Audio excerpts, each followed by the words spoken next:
Ya, teman-teman, mungkin di antara teman-teman mendengar ada rumah makan gratis. Nah, tahu nggak siapakah pendirinya? Nah, ini dia Abi Amir sedang duduk berdampingan dengan pendiri rumah makan gratis.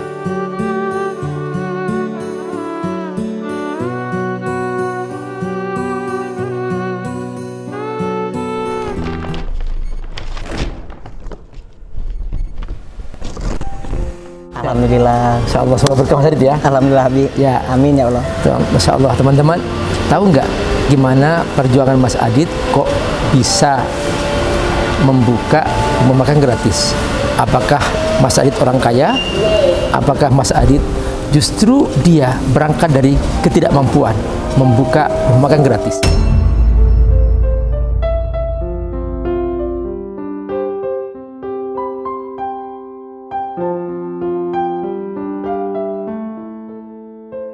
Jadi awal mendirikan rumah makan gratis itu di tahun 2016, saya tuh sedang diuji dengan kesulitan ekonomi. Dan saya dipertemukan dengan Allah, dan dalam keadaan sulit itu dipertemukan dengan orang yang lebih sulit lagi, yang hidupnya jauh lebih sulit daripada saya. Akhirnya saya bantu orang itu, dari situlah saya sering ketemu orang yang baik. Allah pertemukan dengan orang baik, diajak jualan, sampai saya dapat hadiah umroh. Nah, terus saya bisa buka usaha kecil-kecilan, jualan nasi bebek pada waktu itu juga, ikut jualan merotal keliling. Nah, tapi walaupun jualan saya bangkrut juga, diuji sama Allah lagi gitu kan. Tapi saya tetap semangat terus gitu. Sehingga akhirnya ya alhamdulillah, saya juga yang tadinya sakit, pelan-pelan Allah sembuhkan. Saya tadinya diponis sama dokter mandul, tidak bisa punya anak. Akhirnya alhamdulillah anak saya sekarang 3. Saya yang tadinya tidak mampu, akhirnya sekarang bisa ngasih makan sampai ratusan porsi itu setiap hari 1 cabang. Jadi cabang kita tuh sekarang ini nambah-nambah terus. Sekarang udah ada 5 cabang. 5 cabang rumah makan gratis. Rumah makan gratis. Iya. Satu cabangnya tuh 300 porsi. Jadi setiap hari tuh didatengin orang 300 setiap hari. Dan itu adalah niat baik Mas Adit. Bukan karena dia orang kaya, bukan. Tapi karena Mas Adit ingin membantu orang lain. Kemarin itu kita tuh tidak punya beras, saya juga tidak punya duit. Nah, akhirnya ibu dapur minta duit sama saya tidak punya duit. Istri saya juga minta duit juga buat beli pampers anak, tidak punya duit juga. Nah, akhirnya ya saya berdoa, saya ajak bibi sholat, ibu sholat, istri saya sholat, tim dapur saya ajak sholat, biar kita berdoa kan, biar Allah datangkan rezeki yang tak disangka-sangka.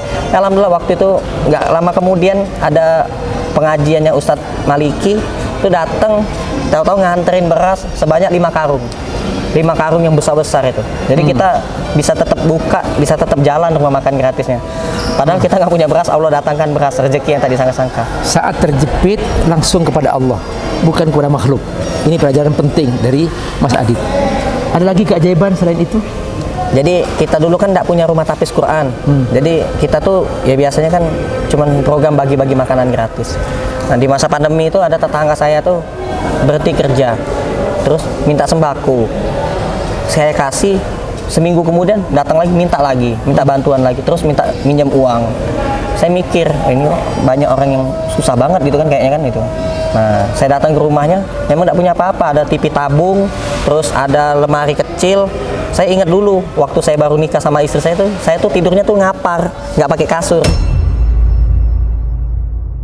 Nah, akhirnya saya bikin program bagi-bagi sembako. Satu diantaranya tuh ya orang yang kena COVID ini kan gitu, yang kena PHK. Begitu saya baru buka, ya alhamdulillah tiba-tiba langsung datang 1000 paket itu, ada beras yang 5 kilo tuh 1000. Ada yang nyumbang, terus minyak goreng. Jadi tanpa harus kita keluar uang, ternyata kita tuh bisa gitu bantu tetangga-tetangga. Sampai saya ingat hadis Nabi SAW kan, kata Rasulullah SAW, tidak beriman seseorang apabila dia tidur dalam keadaan kenyang, tetangga-tetangganya masih ada yang kelaparan. Nah, terus saya mikir juga ya, bagaimana mungkin kita ini miskin, takut rugi atau merasa khawatir ketika mau sedekah bantu orang. Sedangkan kita ini kan diciptakan oleh Zat yang Maha Kaya. Lalu Allah timbal lagi di dalam Al-Qur'an gitu kan. Di dalam Al-Qur'an, masalul ladzina yunfikuna amwalahum fi sabilillah kamasali habbatin ambatat sab'a sanabila fi kulli sumbulatin mi'atu habba wallahu yudha'ifu liman yasha wallahu wasi'un alim. Al-Baqarah ayat yang ke-261.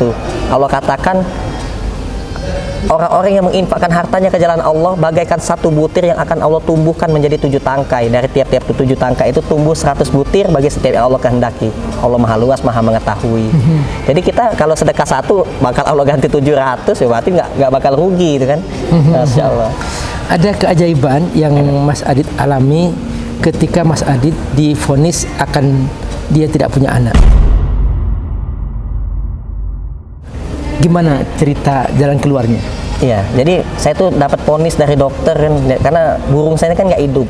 Selama 3 bulan itu saya tidak merasakan bulan madu sama istri, gitu kan, tidur sama istri itu tidak bisa berhubungan.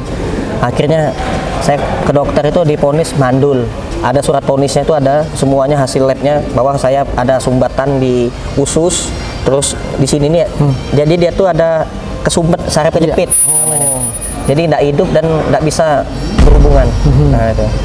Terus akhirnya saya tuh tidur kan, saya tidur mimpi saya tuh mimpi, kok saya lihat nggak ada pohon, saya lihat depan, kanan, kiri, belakang nggak ada apa-apa, nggak ada sungai, air tuh nggak ada, pasir semua, aspal apa nggak ada orang satupun. Saya teriak-teriak, nggak ada yang dengar. Saya ketakutan, saya lari sekencang mungkin. Begitu saya lari sekencang mungkin itu dalam mimpi itu saya sampai termenges-menges, saya teriak-teriak. Terus saya jatuh.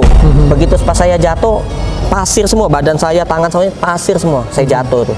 Nah begitu saya ini, tahu-tahu terbangun saya, terbangun rasa perut sakit. Ternyata saya tuh mimpi itu beneran nyata. Saya lari, saya jatuh dari kasur.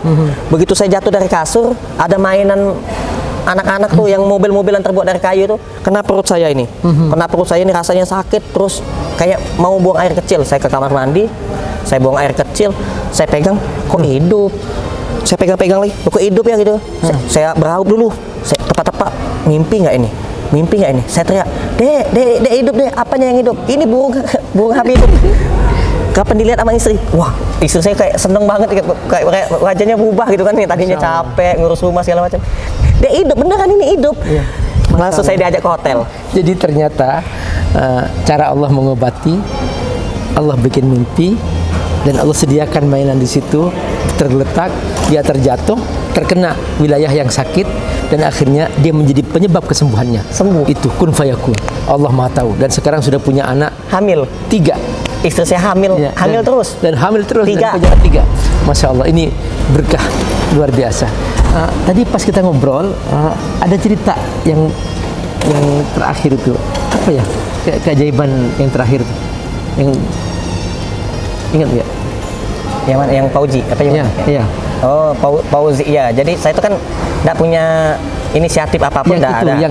yang dia Mas Adit nih, dia mencari pinjaman uang, istrinya mau melahirkan. Oh iya, itu Ya. istri saya itu, ya benar. Ini termasuk keajaiban juga, gimana ceritanya? Jadi istri saya itu hamil, terus sudah 9 bulan 10 hari, udah mau lahiran, saya bawa ke klinik. Terus tiba-tiba nggak lama kemudian itu istri saya lahiran, hamil, lahir anak saya. Pas anak saya lahir, saya nanya-nanya biaya, saya udah khawatir kan itu. Ada duit waktu itu 250.000, kena biaya 3 juta.